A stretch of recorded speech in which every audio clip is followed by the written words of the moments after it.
Hello and welcome once again to Kray Z Comics and Stories. It's me, your charming and delightful old Uncle Rat Bastard.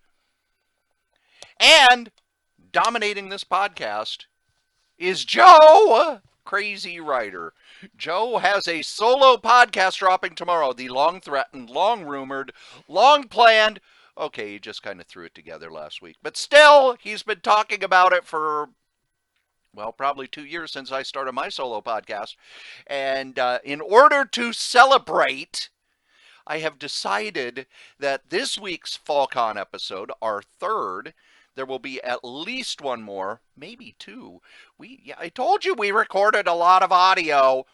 Joe talks to a whole bunch of people. He talks to our pal Butch, who's been on the show before. He talks to former Hot Comics owner and artist Dan Wiesemeyer.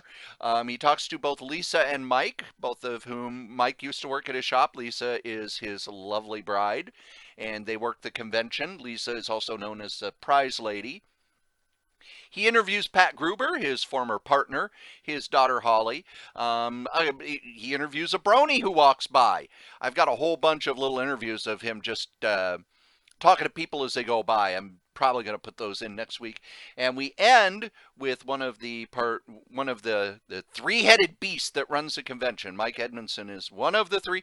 Mike Fergon is one of the others. And Mike drops some information on what's going on with next year's Spring Con, as well as how he got roped into the convention.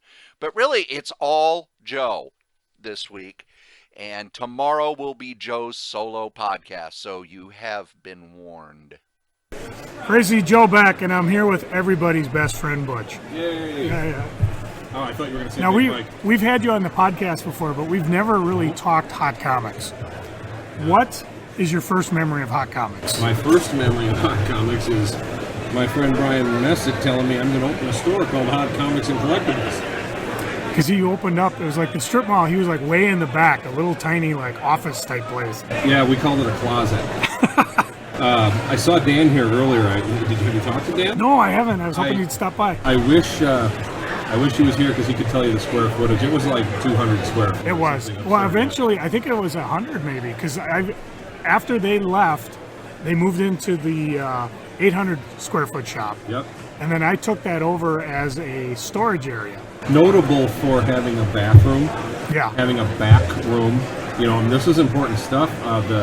The original shop had no storage. No. It just was a square room with... You'd come in, Brian would be sitting up watching Star Wars on his little black and white TV. They broadcast Star Wars on television. Brian watched TV at the shop on a 4-inch black and white TV. Star Wars with commercials on a 4-inch black and white TV. Yup, never better. Never better. Never better. Yep. Oh, I mocked him incessantly. Now, what was your first memory of you when Pat and I took over the shop? Well, the Pat and Joe thing is I've told it before I've told part of it before on the. All right, as Joe was asking, what was my first memory of him and Pat? Yeah.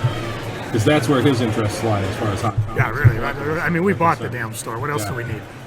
It's not like he cares about Butch as a human being. No, it's how does Butch relate to Joe? Yeah. What does Butch remember about Joe? We were having a fine conversation before you showed up. Oh, yeah.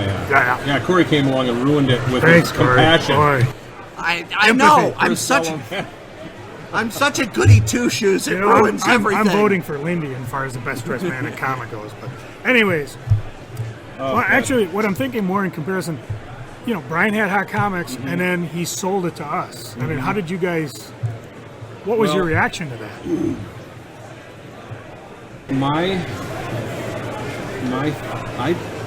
I don't remember having much of an opinion, and you'd think I would. I might have even been excited that you guys were coming in, as opposed to kind of a doom and gloom. Well, because that year we did a couple of comic shows. You know, we went out to a few in Chicago, and even the big Chicago con with the Image February of '92, which was the beginning of the year that you bought the shop. We all went down to Chicago, and had a spectacular time. Oh, Winter Chicago Con, that wasn't the big Chicago convention at the hotel, and then we went in the summer to the hotel convention, and it was the last year it was in the hotel, and after that it moved over to the Rosemont. Had that goofy image Convention tent, Center. yeah. And then a couple years later, Wizard bought it. Now, of course, So a lot was happening. one of the favorite stories is we get a phone call at the shop, and this is shortly after Pat and I had bought it. And what? Who are you looking for? Yo, Bill LaBar? No Bill LaBar here. Click. Then in the background, I go, hey, Hey, that's me. that's me, right? I didn't know you as Bill. You were always Butch to me. Right. So one of my friends is calling the shop looking for me. Joe Yeah, hangs nope, up on don't him. even know who he is. An addendum to that story is the same guy sees Jay Johnson at a restaurant one time. So tells him he's a friend of mine. Jay goes, I have no idea who you're talking about. So what are you doing at the con? What am I doing at the con? I come to the conventions to see people and to hang out and to act like a doofus. and I also come to help. She gets all the memos. But once the And convention thank God time they is haven't here- used you as the goon squad, because I know you and Mike are would be the goon squad if things got out of I control. I don't want any negative No, connotations. we're having in some the fun here. convention. It's my favorite thing to do. Hey, Butch, have you met Elvis the King? Hey, Listen. no, I've never met him. I've never even seen. My name is Gary Presley. Gary Presley. Gary Presley, No, yeah. doesn't ring a bell. I've never heard of him. I have seen you when you're fronting a reggae band singing Led Zeppelin songs. What are you talking about, my friend? Oh, I'm sorry. That's Tort Elvis. Different Elvis. Different Talk about his Elvis. front. That's a good way to get a look at his back. Whoa, hey. Thank you. Good afternoon, everybody. You've been a beautiful crowd. All right.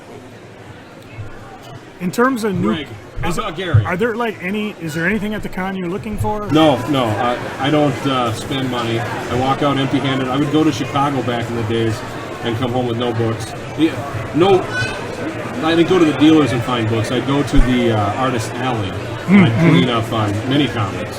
One of my As you favorite. remember, because I would bring them to the shop. Oh yeah. and we would- One of my favorite stories is when Greenberg had the 2-day con, and it was kind of a bust because half the room was empty.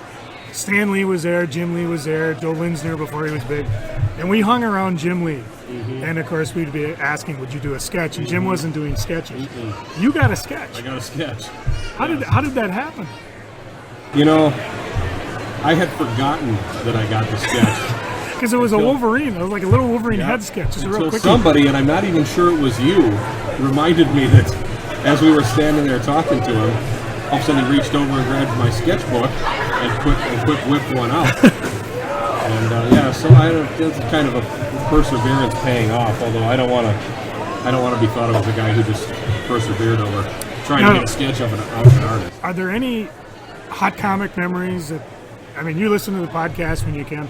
Anything particular that either we got wrong or that you remember differently, or maybe something we've never really talked about? That's a good question, and sadly, I don't have an answer. Well, we can talk later. Yeah, 'cause- it may come to me as I'm out walking around, but I think it's just me, but I'm kind of losing it.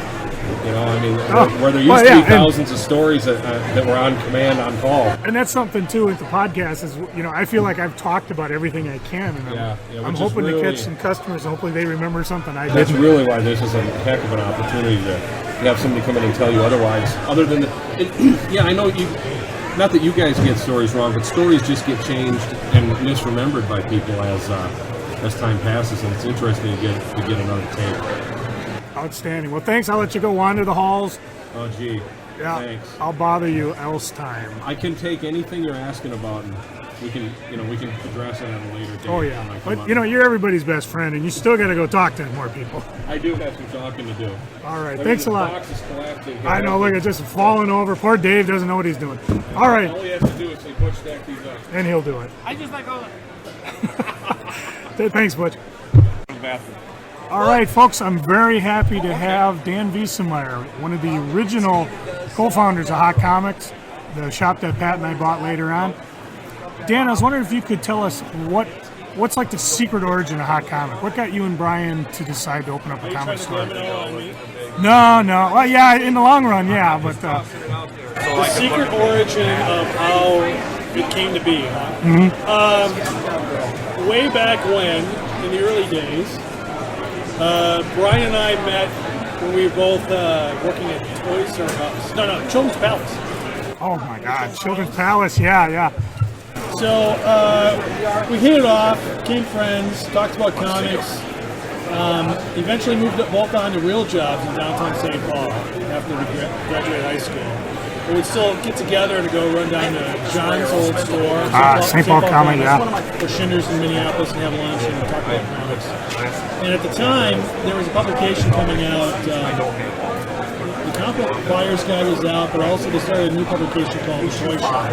And the Toy Shop publication was where you could buy and sell and trade collectible toys. And nobody was really into collectible toys. It wasn't a very big publication, but Brian and I liked it because we liked toys and had some things that we knew were kind of rising in value. And we always kind of joked about, oh, if we open a store, we could just combine our collections and go from there. And one of the words that was always used in those publications was the word hot. Everything was hot. The comics were hot, toys were hot. Hot. So we said it had to be hot comics. And one day Brian just said he got a new credit card and he was going to quit his job and he was going to open a comic shop part-time in a real small space near where we live in St. Paul. We run the Rockin' East Side. The Hillcrest Shopping Center. And asked if I wanted to participate and throw my collection in and all that stuff. And I said, sure. And it was just going to be a side gig for a while. We both had real jobs, and we kind of just traded off being there like 4 days a week. And it was at a time where, this is 1988, we opened in April 1988, right when the Teenage Mutant Ninja Turtles came on TV and was starting to become a huge fad. And also the Batman 1966 TV series was being reintroduced in syndication. Right. And we bought advertising on both of those shows.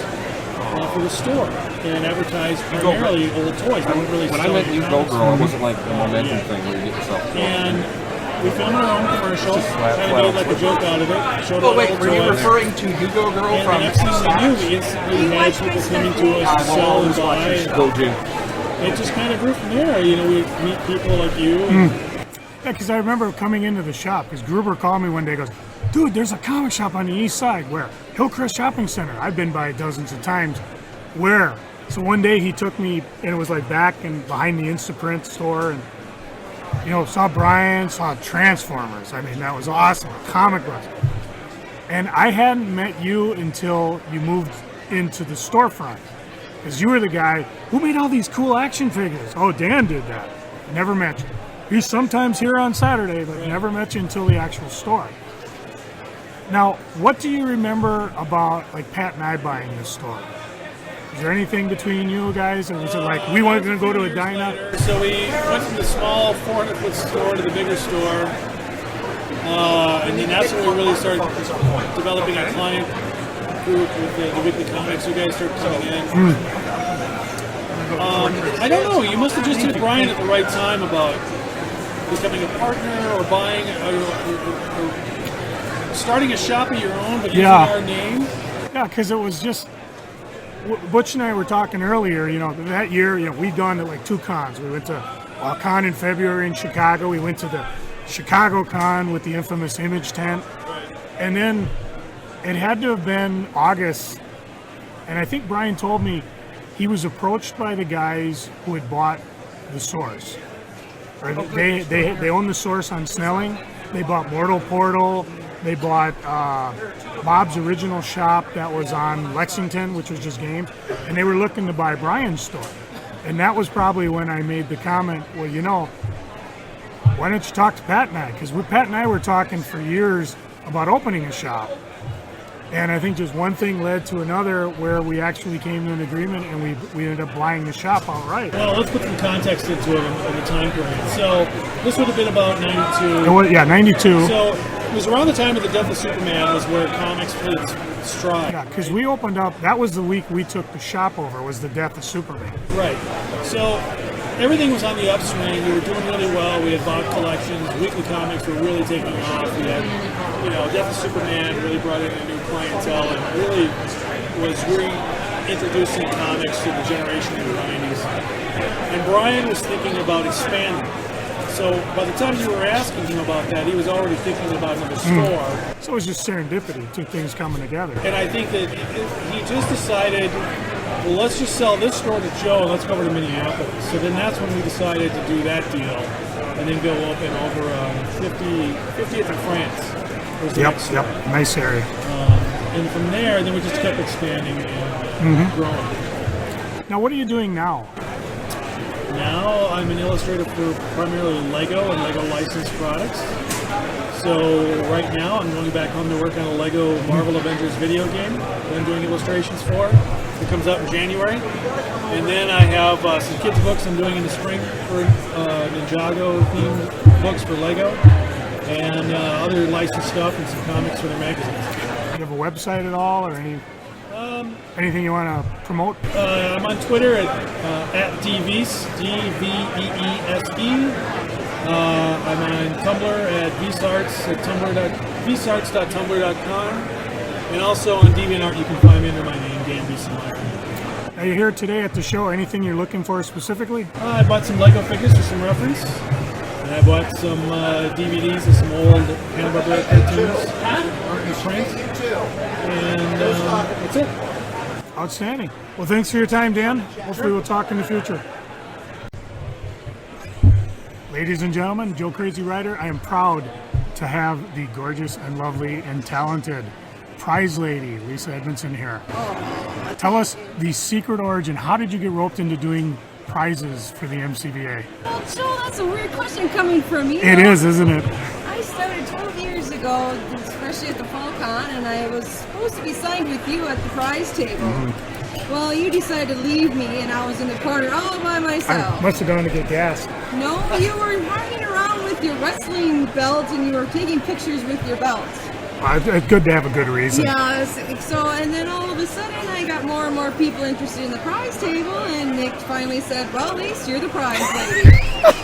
It was the most sign-ups that year, so now I've been the prize lady for 12 years. The reason I needed to get you, because the last interview we were doing, or one of them, we caught your golden tone, your Xena in the background. Xena call has been requested for many years. Oh, I don't do it very often because I do lose my voice. That's hard on the voice. But now that we do other things, I can keep my voice now. But now you have the distinction of being one of the two participants in the only marriage to ever been performed at the MCBA.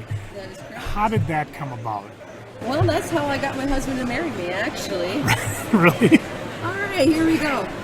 We were talking about getting married and everything, but Mike always says, well, I really want to do something during the comic book convention because, you know, a lot of the artists and writers are, you know, a lot of Montiers are his friends and everything, and became my personal friends too. And so one day we were taking down, and I went to Nick, and I go, hey, Nick.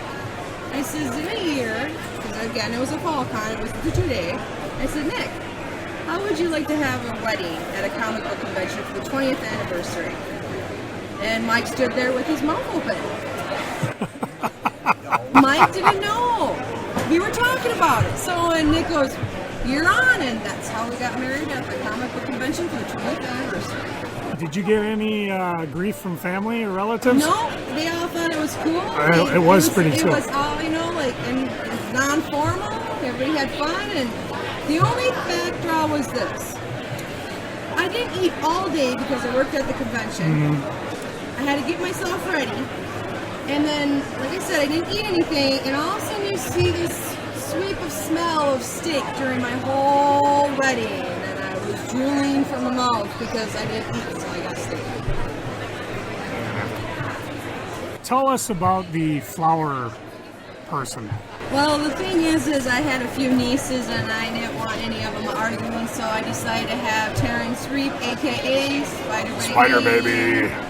Pro wrestler, by the way. Pro wrestler who was openly gay, and he was my flower girl. And actually, I got a couple roses from his meats, and I dried them, and that was his little bouquet. Were you ever at Hot Comics? Did you ever stop by?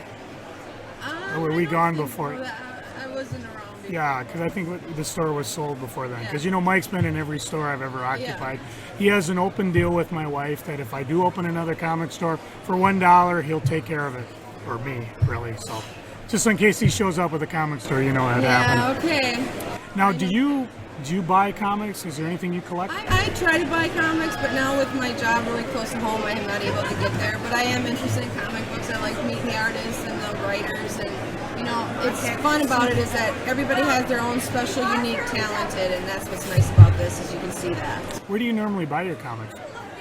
Source Comic Books. Outstanding. That's the one I know of. And until you closed your last one. Yeah, that's I true. bought them before Yeah, that. hey, we might give Mike a good deal on that one. So, cool. Well, we'll try to catch your Xena yell one more time. You want to do it now? Hang on. Let me turn the game down. Go for it.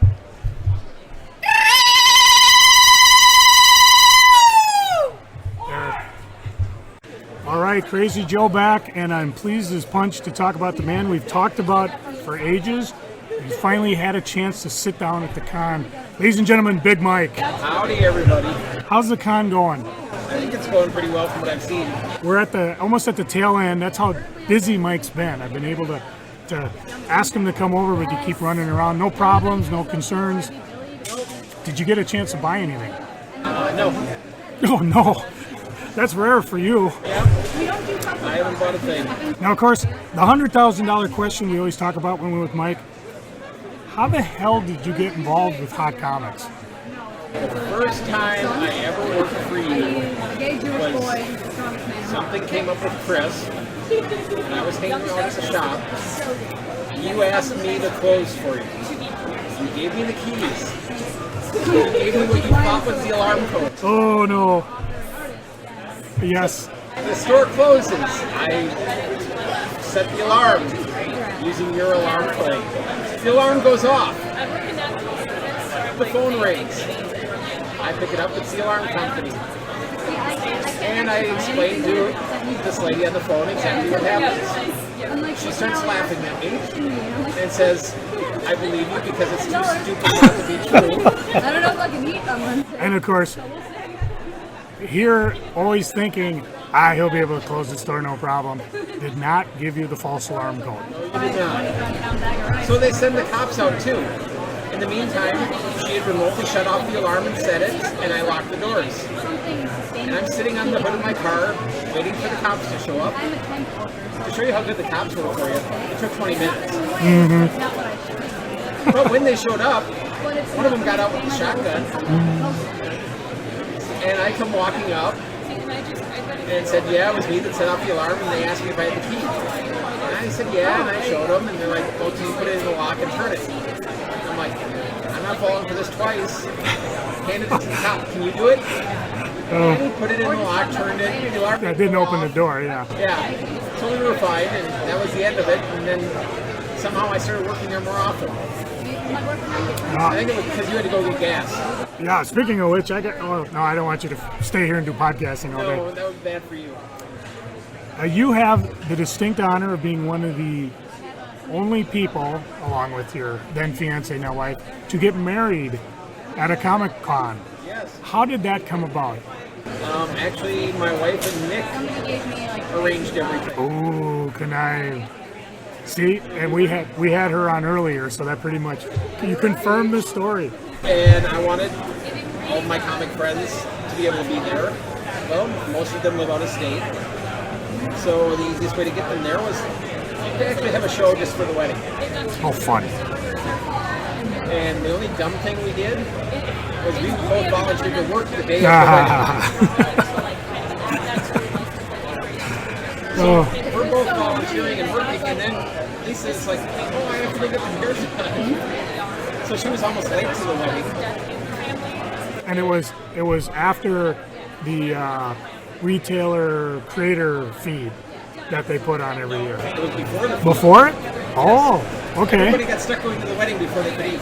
Oh, that's brilliant. But then we had to go out and get our pictures taken. So we were the last people to get food.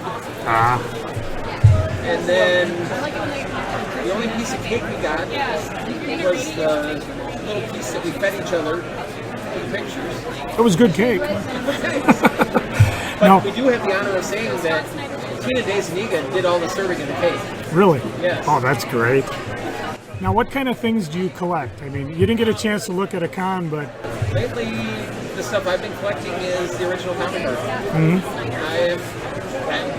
haven't picked up any new comics in about a year and a half. oh wow. That was the other question, which you really kind of answered. If you do comics, where do you end up going? Stores, online. Actually, I've been buying the cheap trades off of Comixology too. Oh yeah, good place to go. Just reading them off of my iPad. Any good? I know we've got plenty, and we'll probably talk about it in the future. Any good hot comic stories you can share? The best hot comic story still has to be when we were moving. Oh, from the 1,000 to 3,000? Yeah. And just watching Jess try to carry things. He, by the way, was here at the con, but he bowed. I couldn't get him to sit down. We'll get you next time, Jess. That and all the things that we wrote on the walls. Before the slat wall? Yes, before we put up the slat wall. Oh, Which I don't remember half of it, but I wish we had it. if the people that tore down the slat wall saw it, I'm sure they were very offended. And Now, remember when we did Kray Z comics, because we had it was Ben Piskett did a big Vampirilla, and then Holly drew something, and then we put the slat wall over it, and Chris came up and said, "Who drew that?" And we're like, "Holly did." And she looked at us, and Ben pointed at Holly's picture. I did that one. So, then my other favorite story is still when Dana was born. oh, Joe was at the shop, and it was a day that I wasn't supposed to work, and he got lucky that I came in. So all of a sudden he gets the phone call from Chris. We need to go. And Joe took off in like the fewest amount of words ever. yeah. I didn't even say I'm getting gas. I said, "Gotta go." Gotta go. Like you're closing. And the corollary to that is when I got home, Chris was told, well, as long as the water hadn't break, go wait. So she went to bed. And then I think it was like at 6 in the morning, we had a call from the hospital. "Where are you?" "Well, we were told to go to bed." "No, you got to get in." And so then I think, was Storberg still with us? And I called him, "Dave, you know I'm calling?" "Why? You want me to watch the story?" "Yeah, Chris has gone into labor." Oh, keep it under your hat." "Okay." You didn't. So It was out to everybody within about an hour. awesome. Now, of course, you and my lovely wife Chris have a special deal going for if I ever open a comic store again. Oh yeah. And we have to probably renegotiate terms because of inflation. Yeah. I think, what was it, $1? No, it was up to 20. Up to 20. Yeah. Okay, I have to remember that. But yeah, if he ever opens another store again, and I'm sure the dollar amount is fluctuating again, it'll be somewhere between $50 to $100. And she'll probably give it to you. Is that no? I had to pay her. Oh, really? Yeah. Oh. Is that if I paid well, it used to be if I paid her $20. Well, wasn't there some cause of disposing of the body? We weren't sure as to who was going to do that. Oh, yeah. Remember, she does run the city. Yeah, that's right. And if I do open another comic store, that pretty much, she said, "Mike, $100, it's yours." Yep. Outstanding. Thanks for stopping by, Mike. Thanks for running the con. And if we ever get a chance to sit down in less hectic situations, we'll have to talk a little more. Thanks. Yep. All right, Crazy Joe back. Folks, I am tickled pink to have the guy we've talked about forever here, finally on the podcast, to defend himself. Ladies and gentlemen, my ex-partner, Pat Gruber. How you doing, Mr. Gruber? Yay! Good. Good. Do you remember way back when we first met? Yes, in high school. What's your recollection of that? Then you had a comic out, and I said, you read comics? So do I. So I remember somebody said, you know, and they always picked on us because you read comics. And I remember it was kind of like, oh, this guy does too. And you read comics? And you looked at me like, yeah. Like I was going to lay in on you, but we didn't, you know. We had to stick together as friendly comic geeks. Yes. We have told the story about how you, me, and Pat Germer started buying comics to invest. It's an investment. That worked out well. That worked out great. Saga of the Swamp Thing 1. Yeah. Never last. Still find it for 50 cents in somebody's box right now if you're lucky. Now, you and I always talked about doing a comic store. What do you recall how we decided, hey, you know what, we're going to buy Hot Comics? I think we just approached them and talked about it a little bit. Because they had the big idea about they want to open another shop, start fresh, that type of thing. I think we just sort of approached them a little bit, and then it worked out over like the last half a year before we bought it. I don't remember the full details no more, and I know when it came at the price, it seemed a little high, but with both our little dreams, we were willing to pay a little bit above market rate back then. You know. What kind of memories do you have of that time? Do you remember? Did anything stand out specifically? I just remember shortly afterwards how the comic book industry went through its biggest boom in a long time with the death of Superman, and the other key books coming out, and all of a sudden people that never read comics in 20 years or never read comics at all were coming to comic book shop. You know, and then I also remember the time we lost a couple of competitors, so the shop we bought just took off like crazy. You know, so we'd be selling out everything. And that was before we called it crazy. Yeah, that was before it was Dog Kray Comics. Yes, I just remember that. You know. Now, I've always mentioned, I bought you out. What was the drive that you decided after a couple of years you just wanted out? It was just too much work. With working a full-time job and working the shop on the weekends to get 1 weekend off a month. And I remember you and I got a little disagreement about stupid shit. Yeah, I remember like one time you said my weekend off was working the con. I got con. I work the whole weekend. That's like married couples. We got into. When you're working full-time and then working part-time at your job. You didn't have a time off. No, I literally had no time off, and I got. But I also remember too, it was a tough time at your job because they were letting people go. Oh yeah. And I think the last thing I said, "Are you sure you want to do this?" Yeah. So at least you have something to fall back on. Because if you'd have come full time, I don't know how we could have done it, but it would have been different. Yes. No. So I was just working 70-80 hours a week. And people always say that, but I really was doing that. I mean. Sometimes before you switch stuff, when you pick up the comic books, you would pick up on, I think it was on Friday morning. You pick up at 4 o'clock, we go get our books at the local place because that's where they got delivered. It was a local place where you can actually go get our books. Oh my God, that's amazing. And then you drop me off downtown Minneapolis about 6 a.m. Yeah, and then I went and took care of the books. Yeah, and I went to work. I worked all day. Now, you mentioned, it got contentious. I think the one thing that did help us, when we went in and we did our partnership agreement, we actually thought forward, what happens if we decide we want out? What are we going to do? Because we knew, we each sunk in, I don't know, 15 grand. Yeah, 15. You ran a little short in cash, so you brought your used computer thing. What the hell is that? And my mom also borrowed 1,000. So she was kind of like the behind the scenes person. Because she actually, there was a couple of times when you and I went to a show that she came up and ran the retail for us, which was funny.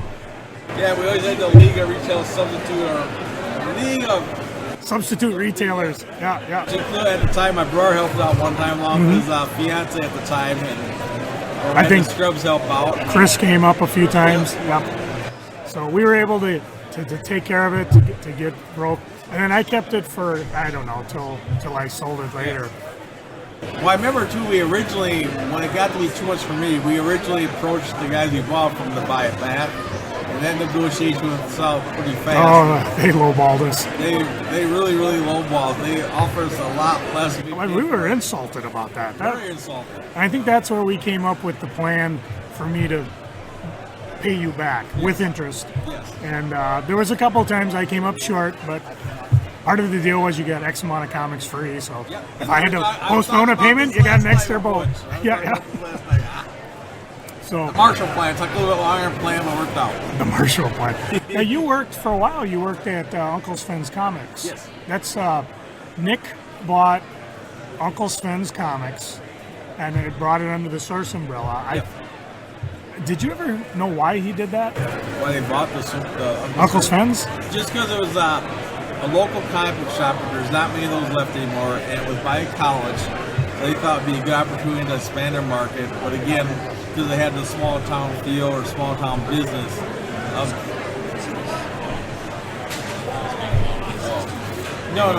No. I mean, yeah, because the guy that was selling it was no longer in the state. But Yeah, he again, was leaving. Instead of letting it just go out of business, they didn't want to lose that market. Yeah. Especially because, again, so many kids can actually walk to that shop, whereas most of the shops now, you kids can't walk to. It's very rare a kid can walk the shop. So. How long did you do that? 6 years. I just looked at my own pay stuff recently. I started in 2007. I ended in 2013. Yep. So I mean, when Nick bought, or the Source bought, Nick was at my house one day. We were watching a football game. He asked me if I wanted to do part time. He said two Sundays a month. I go, how about? Again, the reason I did it because I still like comics, getting a big employee discount. Plus, a good buddy asked me to do it, and I had no invested ownership. I didn't have to worry about any of the stuff, about making the bills, ordering stuff. I went in, turned the key, and that was it. I'm just waiting for him to stop the thing.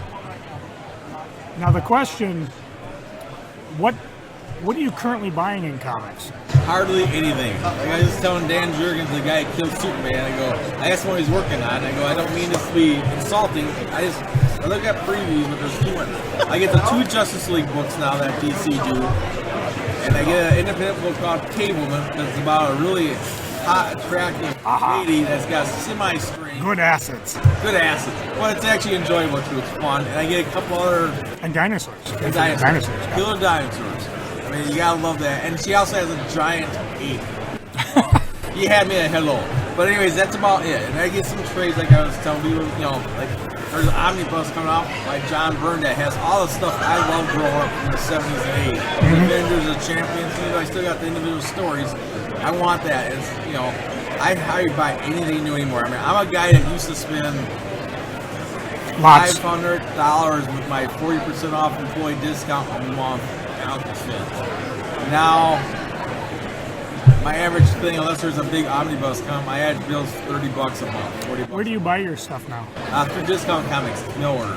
Cool. Again, since I've had a shop, or we've had special arrangements with a shop since the 80s, I can't pay almost full retail. I don't care about supporting local shops, blah, blah, blah. It's about my money.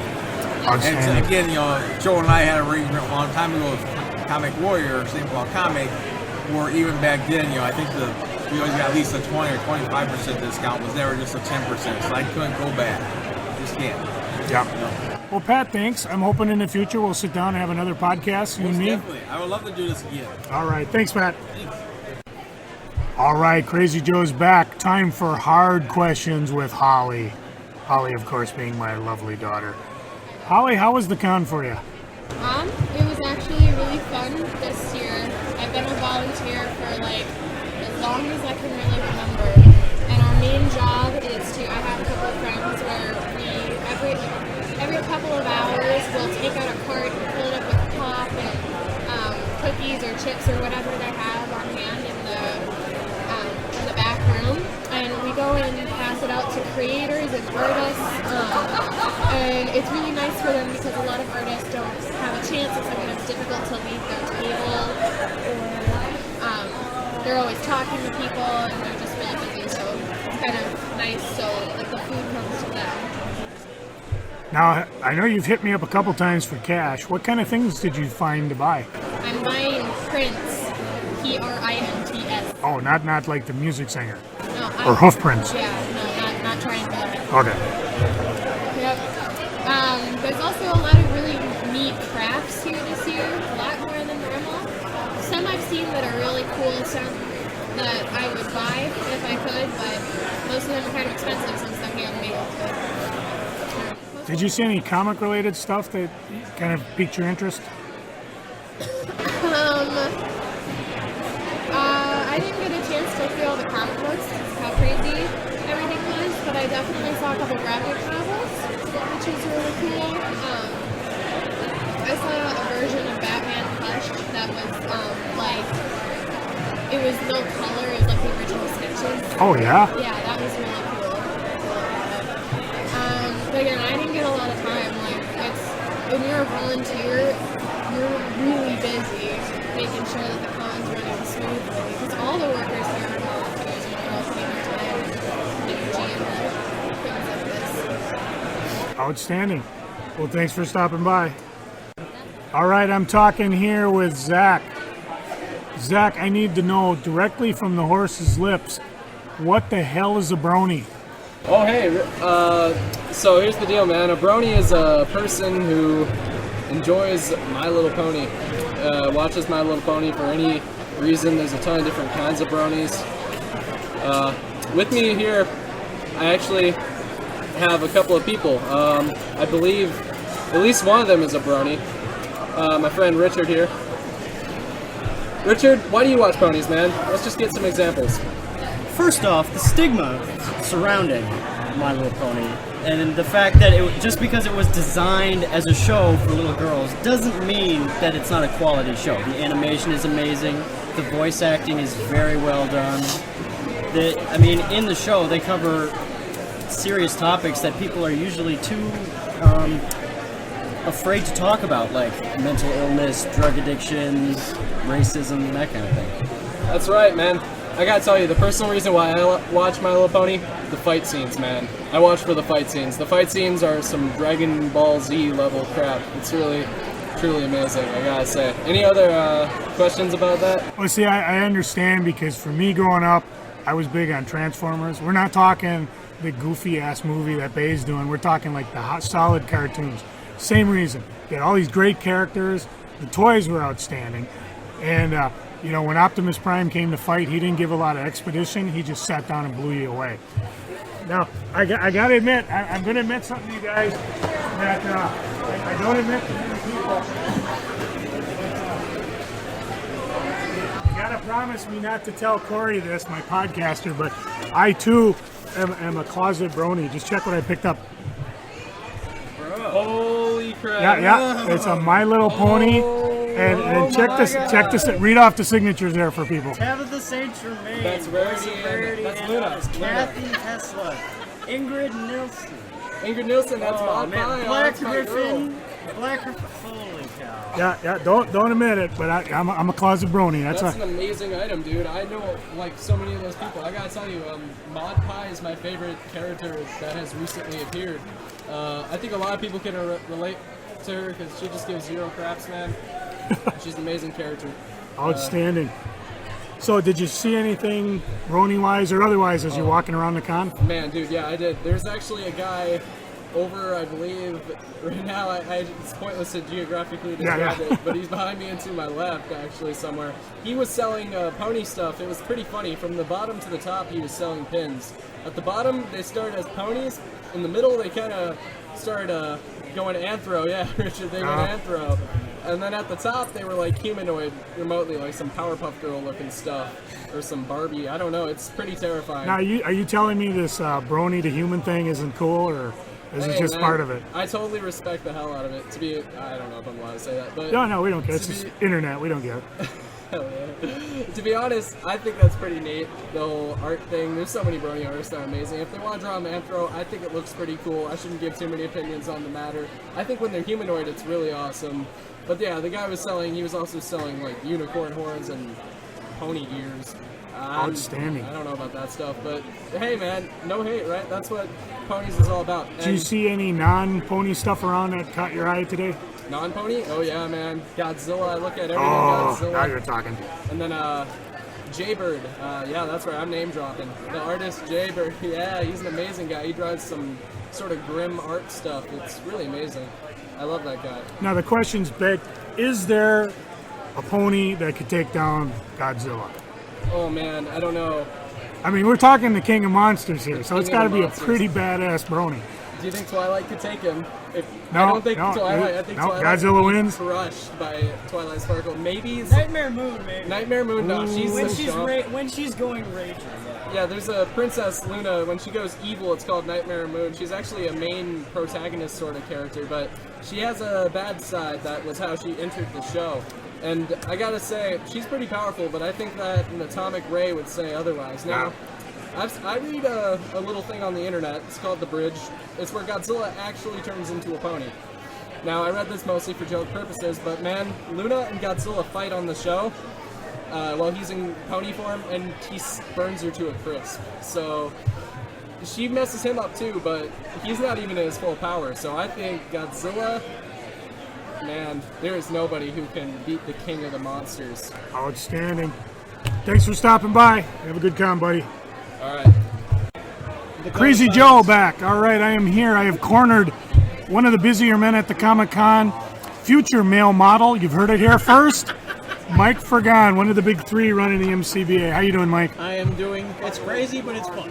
How did you guys, you, Mike, and Kelly, how'd you guys get so you are now in charge of the MCBA? I think by default. Default, the sweetest word in the English language. I think that when Nick very suddenly and sadly passed away, everybody kind of looked around and said, now what? And you blinked. And we blinked. Actually, in all fairness, Nick had been thinking about kind of taking more of a back seat, a back to the back role to running the show, and Big Mike and I were nominated to kind of take over for Nick with former longtime MCBA Brian Wilson helping us out, and so we kind of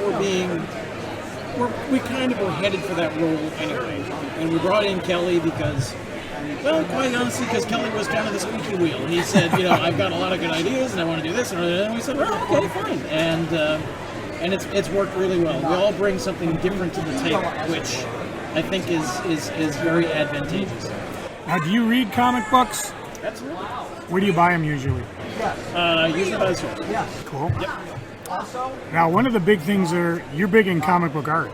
I am. It's true. That's my inherent vice right now. Yes. Is there any? I mean, are you talking original sketches, artwork that was published? Anything in particular? Yeah. No. The general answer is yes. I buy sketches. I buy pages. I buy what strikes me, and that goes beyond just kind of the superhero realm as well. I have a lot of superhero-oriented comic art, but then I also have some fine art. It would be qualified as some illustration art from magazines, and paperback covers. And I buy what I can afford, and I buy what strikes my fancy, what I like, and I enjoy it, and I'm going to keep it. I'm not out to flip stuff, and if I like it, I buy it. If I can afford it. At the con, now you're running. I've seen you running around, trying to keep control. Are you able to look at anything? Is there things you're looking for? I haven't been able to look at a lot of people's portfolios for years because I'm always running the show. I'm always up at the front tables. I'm always doing stuff. So I have not been able to do as much shopping as I want. But that's okay. I mean, it's all about the show. What was your first MCBA con? How did you get into it? Well, there's a story there, a tale there. Ooh, story time. Yes, it's story time. So I was kind of in the comics still, and I was getting into the comic art, and I had met Nick at several of the local shows, so I knew, generally speaking, who he was. And then I had a job that was in St. Paul, so over my lunch hour, I would go and I would just hang out at the source. And when Nick became the head of the MCBA, he came to me and he said, Listen, I hear you used to work at a convention center. And I said, yeah, I used to work at a convention center in Minnesota for 10 years, so high school and college. And he goes, I need you. I need you to help me run the show. I got this show. I inherited this show, and now I got to do something with it. I need something. I said, well, I'm kind of on the periphery comics people I got. I need people that know how to convention. I need that. And I said, okay. Well, I said, quite honestly, what's in it for me? He said, nothing. I said, well, you're a heck of a sales guy. And he goes, well, feed you. That's it. He'll feed you. That's all you get. That's all you get. That's all we're all getting. Yeah, not as good as you. And I said, well, okay, I'll try it for a year, and I'll see what I think. And that was back in '98, and here we are. Outstanding. 1 year after another. So that was the sales pitch. What did I get? Nothing. We'll feed you. Maybe. I was kidding you at the beginning, but you have signed on as a male model? Is that the rumor I hear? I've never met a male model. I feel kind of giddy right now. Wow. Well, okay. I'll take your word on that. Thank you. We have a table talk. So, I mean, this could be a career-ending interview because when you become rich and famous, we'll pull it out and say, he used to do comic books. As my brothers would say, my identical twin brothers would tell me, someone's got to be the before picture. So, no, I for about 6 years now, I've been a professional voiceover person as a side gig. As opposed, that's why he sounds so good as opposed to my whiny voice. They get paid to do this. Yep. So, I've been a professional voiceover artist for 6 years. And quite honestly, I took a yoga class with a casting agent in town.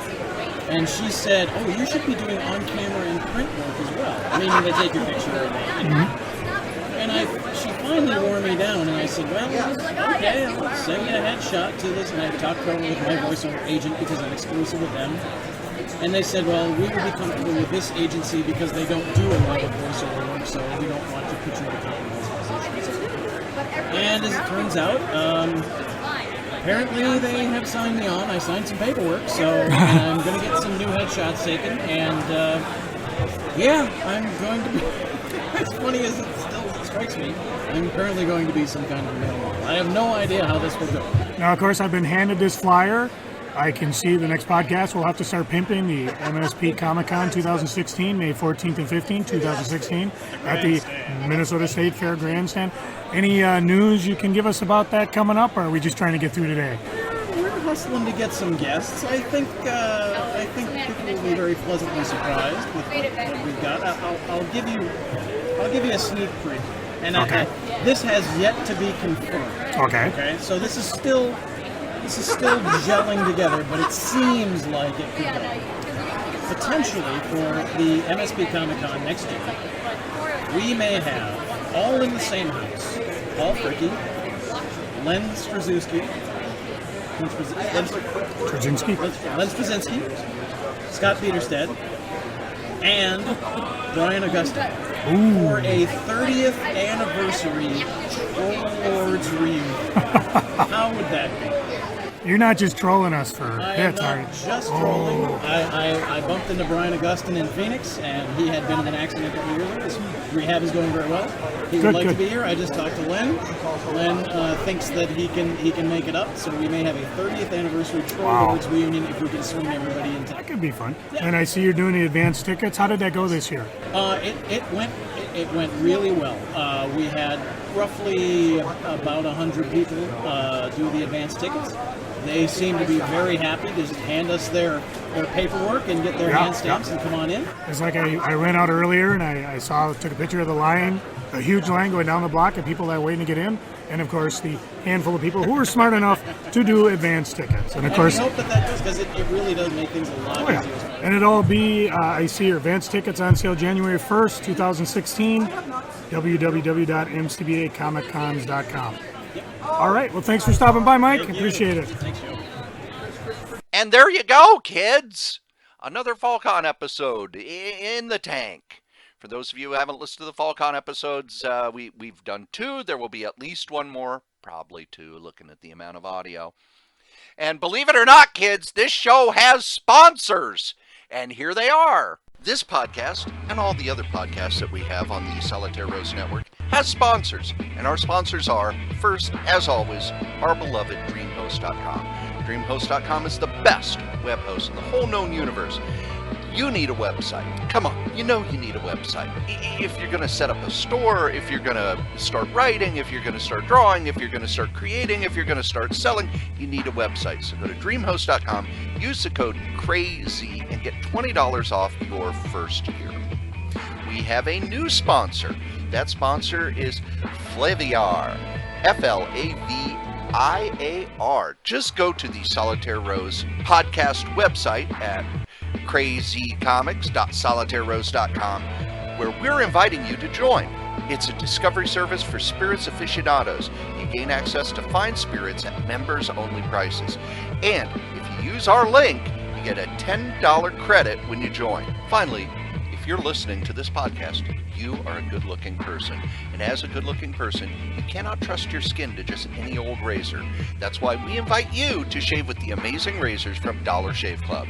Every month, they send a box with your shave options. At the beginning of the week, pop in a fresh blade, get that fresh blade shave. It feels fantastic. It's just one of the many ways that I maintain my good looks and you can maintain your good looks. So join us at the Dollar Shave Club. Their plans start at $3 a month and they have a money-back guarantee. So if you want to join, just go to www.dollarshaveclub.com/KrayZ. We love feedback. So if you'd like to give us feedback, you can send us an email at corey.strode@gmail.com, or you can call our voice line at 952-856-0519. Send us an email, drop us a message. We'll put you on the air. We'll answer your question. We love to interact with our fans. We've also got Facebook pages for the Solitaire Rose podcast, for the Crazy Comics and Stories podcast, and the upcoming Solitaire Rose novelcast. So go to Facebook, be our friend. We love friends. If you would like to advertise on Crazy Comics and Stories, Solitaire Rose Radio, or the upcoming Solitaire Rose novelcast, you can just send an email to corey.strode@gmail.com, subject advertising. Thanks. And there you go. You've wasted almost an hour of your life listening to us go on and on and on about funny books. Well, you've listened to Joe go on and on and on about all kinds of stuff. But as we say every week, the comic we like the least, we still like better than the comic that you like the most. And now I get to hit my music.